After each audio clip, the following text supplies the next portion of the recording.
இப்படி ஒரு நிலையில கொல்கத்தாவிற்கு செல்கிறார் நட்வர்லால். அங்க பாத்தீங்கன்னா ஒரு இரவு நேரம் அப்படிங்கறதுனால சாலையில சில பெண்கள் டார்ச் லைட் வச்சு நின்னுட்டு இருக்கிறத பாக்குறாரு.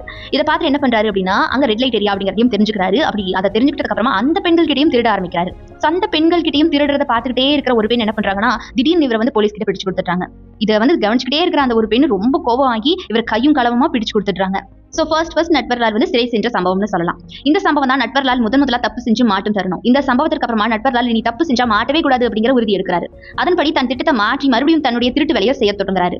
அதுக்கப்புறமா மிகப்பெரிய சம்பவமாக ரயில்வே காவல்துறை போட வேடமிட்டு ரயில்வே நிலையத்திற்கு சென்று அங்க இருக்கக்கூடிய பொட்டலம் அதிகாரியை மிரட்டுறாரு. இதுக்கு முன்னாடி என்ன கதை இருக்கு அப்படின்னு பாத்தீங்கன்னா ஒரு தொழிலதிபர், அதாவது ஒரு ஊர்ல இருக்கக்கூடிய தொழிலதிபர் கிட்ட என்ன பண்ணிருவாருன்னா தேவையான சரக்கு வாங்கி அனுப்புறேன் அப்படின்னு சொல்லிட்டு வாக்கு கொடுத்துருவாராம். சோ அதுக்கப்புறமா அந்த சரக்கு அனுப்பிட்டு ரயில்வே அதிகாரியை மிரட்டி ரசீதும் வாங்கிட்டு வரான். ஏன் அப்படின்னா இவர்தான் ரயில்வே போலீஸ் மாதிரியே வேடம் போட்டுருக்காரு. அதனால இன்னொரு போலீஸை மிரட்டி ரசீது வாங்கிட்டாரு. அந்த ரசீது பணம் கொடுத்தவருக்கு அனுப்பி தான் அனுப்பிவிட்டதாக சொல்லிட்டாரு. ஆனா பொருள் அவருக்கு செல்லாது. இப்படித்தான் மோசடி செய்ய தொடங்கி இருக்காரு. இந்த மோசடியில அவர் போலீசார் பிடிக்கவே முடியல.